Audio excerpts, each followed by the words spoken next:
Welcome, everyone, to Family Talk. It's a ministry of the James Dobson Family Institute, supported by listeners just like you. I'm Dr. James Dobson, and I'm thrilled that you've joined us.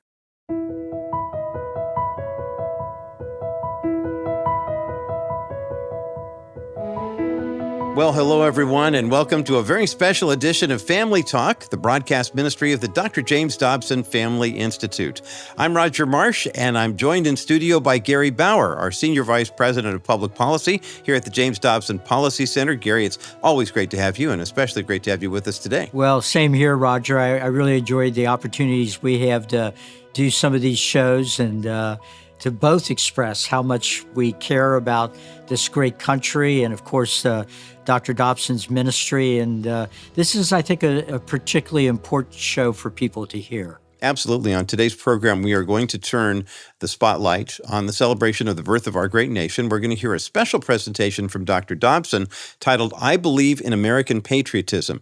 And Gary, I know this is a topic that's very near and dear to Doctor's heart. It's also very near and dear to your heart as well.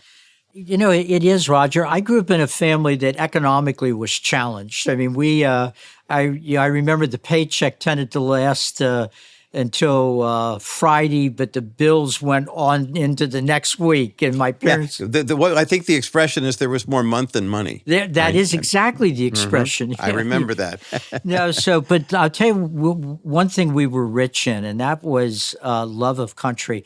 My father was in the 1st Marine Corps Division in World War II, and he saw things and had to do things that when I finally broke him down to share them with me, and that took many years, I couldn't believe what he told me. There were things that it was almost impossible to imagine. And I remember distinctly in those years growing up how he taught me to respect the flag, that you didn't mess around when the national anthem was being played.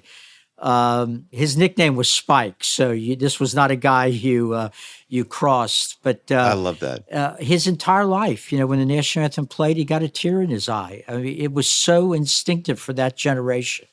So I'm blessed that he passed that love of country on to me. Yeah, and it shows in everything that you do, Gary, in your work in the Dr. Dobson Policy Center and also with your Defending Faith, Family, and Freedom podcast, which you can find at drjamesdobson.org.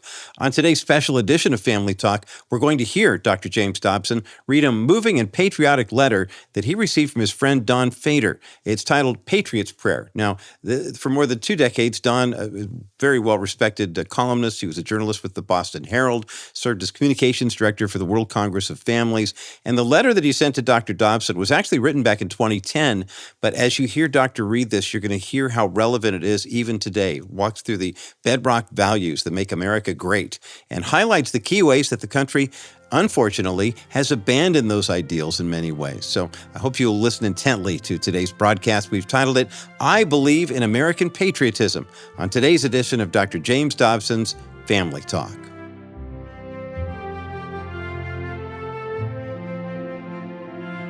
I am an American. After God, my highest loyalty is to this country. I believe America cannot remain one nation unless it is under God. America is no accident. From the beginning, it was intended by the author of liberty to fulfill a special role. We couldn't have gone from 13 disparate colonies clinging to the Atlantic coast to the world's last remaining superpower in little more than 220 years without the guiding hand of Providence. Along with the Founding Fathers, I believe religion is the foundation of liberty, morality, and representative government. The First Amendment was meant to protect religion from government and not the reverse. The so-called separation of church and state, words found nowhere in the Constitution and which would have confounded its drafters, is used not to separate church and state, but effect the divorce between government and Judeo-Christian values. I believe in the United States Constitution and the system of government it established, one of limited powers, inalienable rights, a balance of power and ordered liberty. I believe that the Constitution can only be amended as specified therein, and never by judicial whim. I believe you don't have to be dean of a law school or a Supreme Court justice to understand the Constitution. Just someone who has a sense of history, is logical, and understands that words have objective meaning. I believe in a judiciary that interprets law, not one that makes law. Judges who distort the Constitution's plain meaning to achieve their own ends have substituted their will for that of the voters and the founders. They are enemies of the Constitution and the people, and should be impeached and removed from office. I believe in the right to keep and bear arms as guaranteed in the Second Amendment, and which is based on the right to life and the right to defend one's life, family, and property. Private ownership of guns is the protector of hearth and home and the guarantor of liberty. I believe in the right to life from conception to natural death. It is the duty of the state to protect innocent human life. Legalized abortion, state-sanctioned killing, is the beginning of the unraveling of the social order, which soon leads to euthanasia, infanticide, and the rationing of medical services. It is an affront to the law of God and jeopardizes the rights of all. I believe in the free market system as both the most efficient way to provide for human needs and the only economic system compatible with human rights and dignity. The free market is as American as the Constitution. It has brought unparalleled prosperity to this nation and opportunity to its citizens. Today, government is trying to kill that system to achieve utopian ends, like spreading the wealth. Advocates of the omni-state detest capitalism for its impartiality. In place of a system which rewards hard work, ingenuity, and risk-taking, it wants rewards based on political power, payoffs, and favoritism. I believe in limited taxation to pay for the constitutional functions of government. As government takes more and more of an individual's income through taxation and regulation and inflation, it robs him of his time, his labor, and ultimately his life, turning citizens into subjects. What we have today isn't taxation as envisioned by the founders, but plunder or serfdom. I believe the rich have as much right to their property as the rest of us. A system that penalizes the most productive among us retards economic growth and is a denial of equal treatment on which this nation was founded. If left unchecked, I believe the national debt and mega deficits will demolish the economy and lead to a catastrophe on the order of the Great Depression. The national debt is like a runaway train barreling down a track, picking up speed as it goes, hurtling toward a precipice at the end of the line. For the 60 years before 2008, federal revenue averaged 17.9% of the gross domestic product, and spending averaged 19.6%. We're now spending 25% of the gross national product and collecting about 15%. It used to be said that we owed it to ourselves. Now we owe a large part of it to the Chinese and the Saudis, who will one day make demands that endanger our national security. Eventually, even Washington's ability to borrow will reach its limits. Then it will inflate the currency to the point where our economy, built on debt, comes crashing down. Say hello to Germany, 1921 to 1923. I celebrate America's heroes, history, and heritage. I believe America has been the greatest force for good in the world for more than 2 centuries. Ask the penniless immigrants whose descendants achieved success in every field. Ask the Belgians, the people of Normandy, the Filipinos, the South Koreans, and even the Japanese and Germans, whose cities and industry we rebuilt after World War II. Ask those liberated from Dachau and Buchenwald, who shed tears on the uniforms of American soldiers who saved them. A denial of American exceptionalism is based on ignorance, indoctrination, or malice.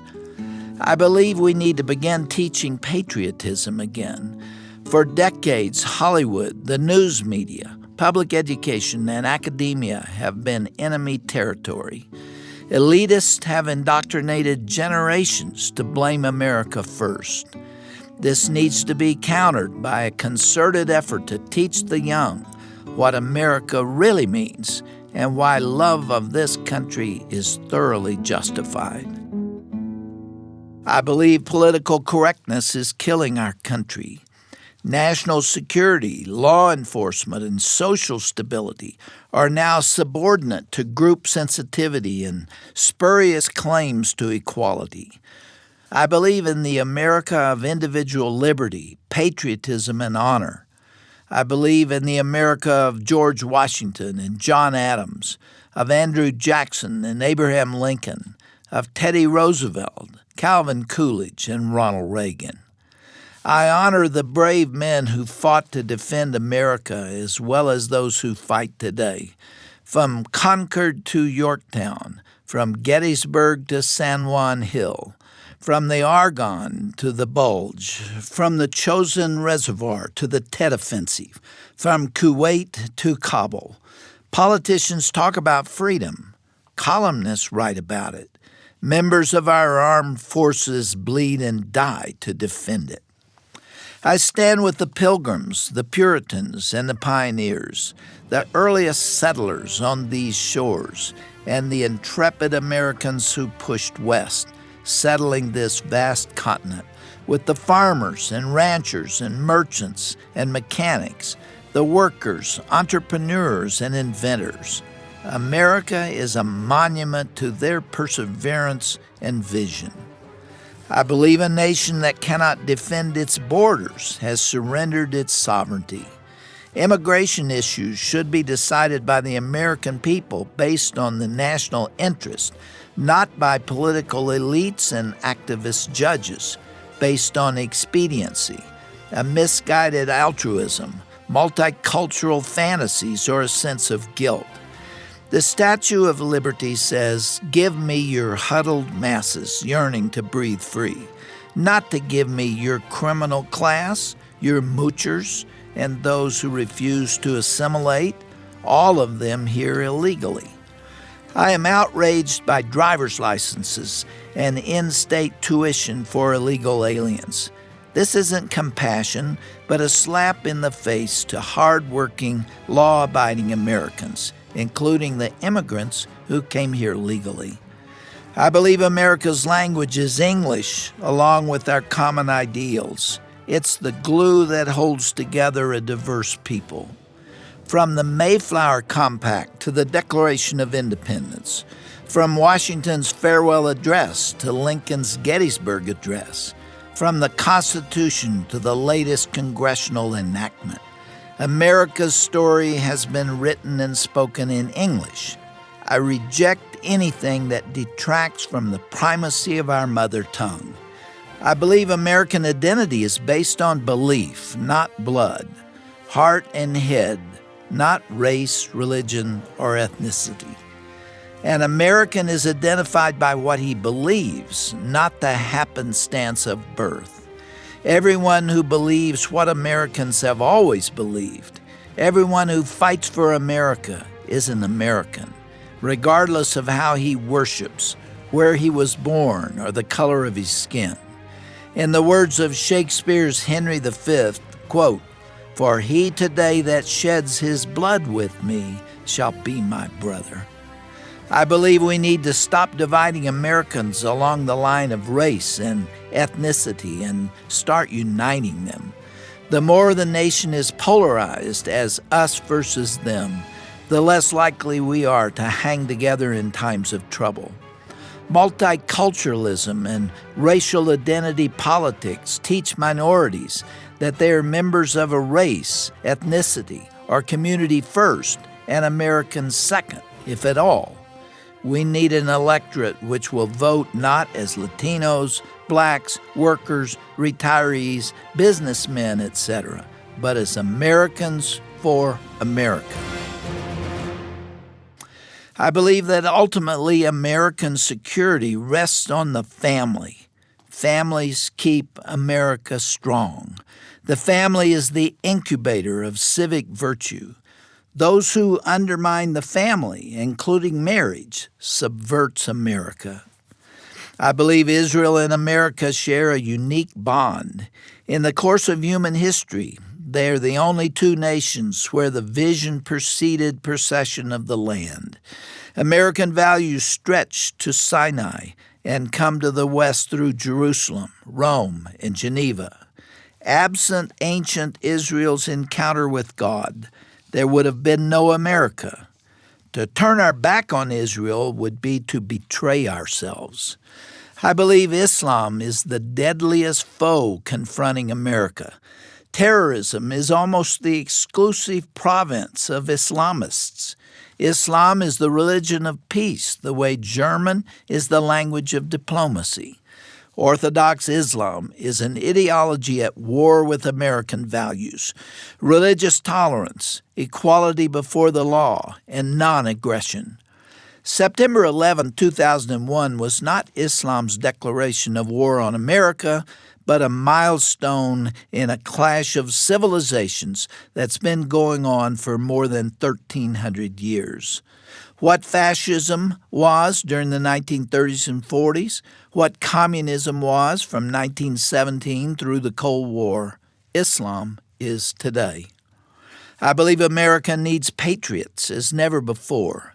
Defeatism and disengagement are unacceptable. Each of us owes this country far more than we can ever repay.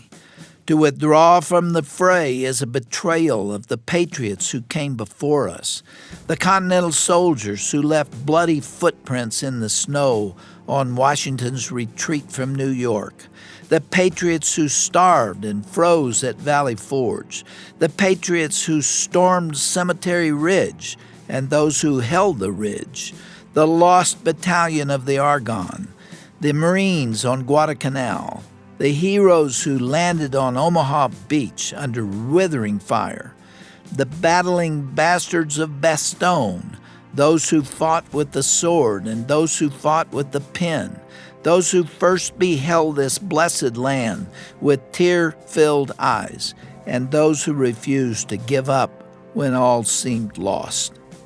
God bless America. If not for ourselves, then for our fathers. If this generation is less worthy of his blessing, may he remember the generations that came before us, going back to Plymouth and Jamestown. God, make us worthy of your blessings. When we live up to our national motto, "In God we trust," then will we truly deserve to be blessed.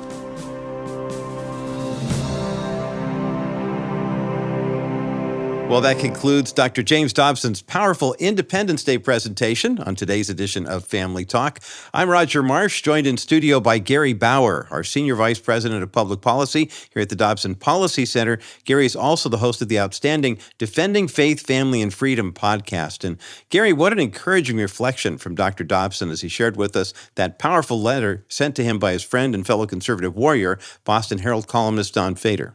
Yeah, really very emotional, and it's the kind of thing that I hope millions of people will end up hearing one way or another. You know, Roger, the 4th of July, Ronald Reagan wrote about this years ago in his goodbye speech to the country. Mm-hmm. He talked about how when he was growing up, patriotism was evident everywhere. You would hear it from the guy down the street that maybe only had one leg because he gave the other one in World War II. Mm-hmm. You would hear it in the classroom.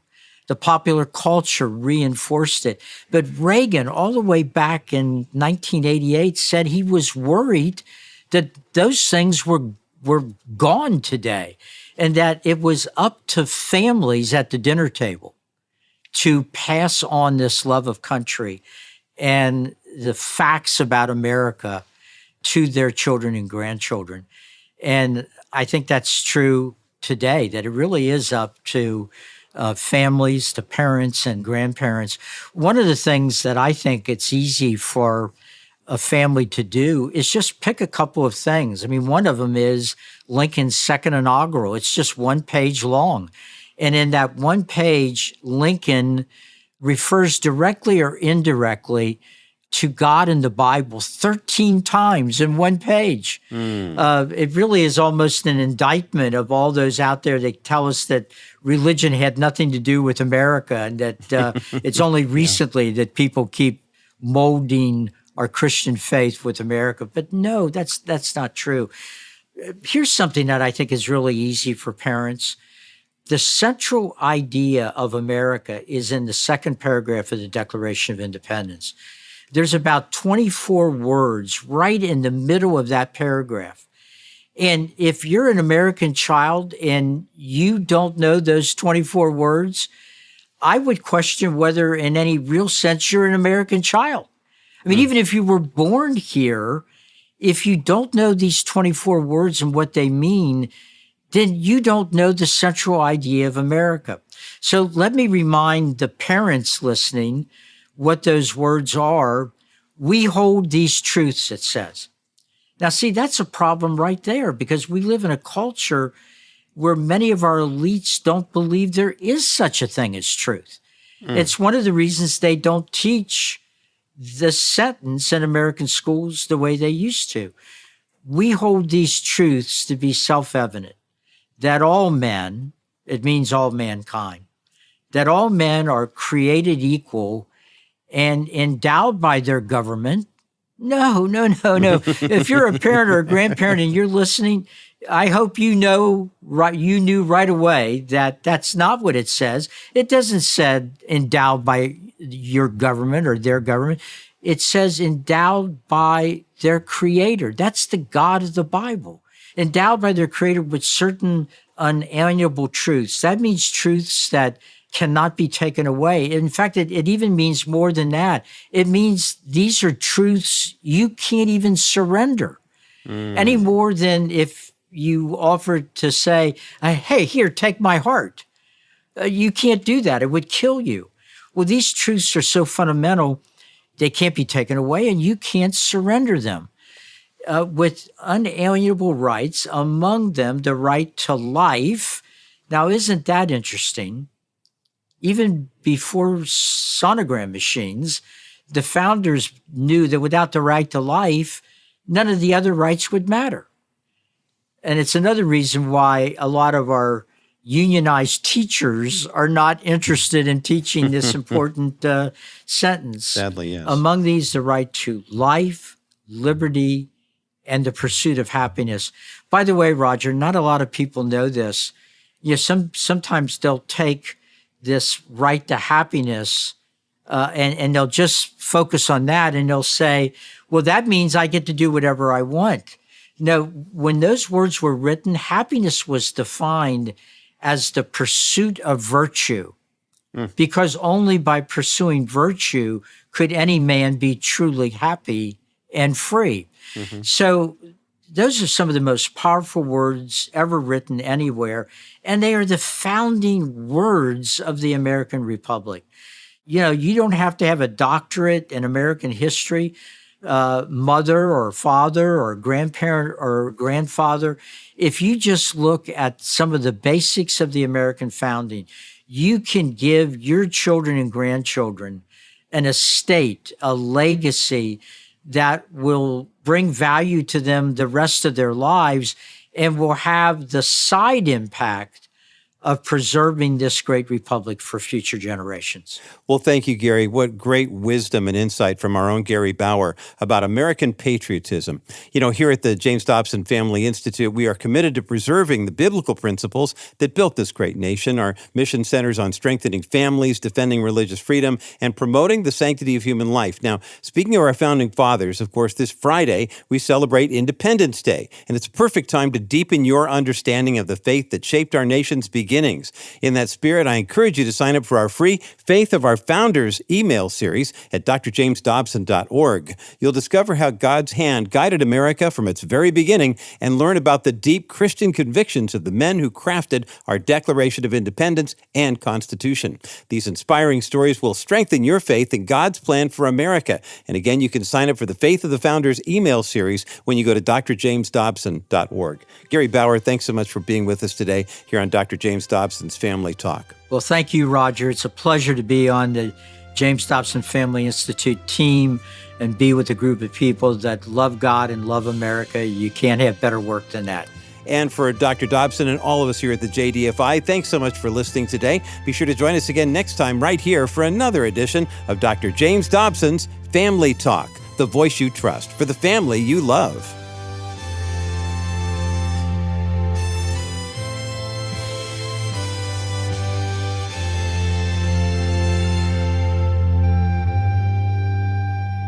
This has been a presentation of the Dr. James Dobson Family Institute.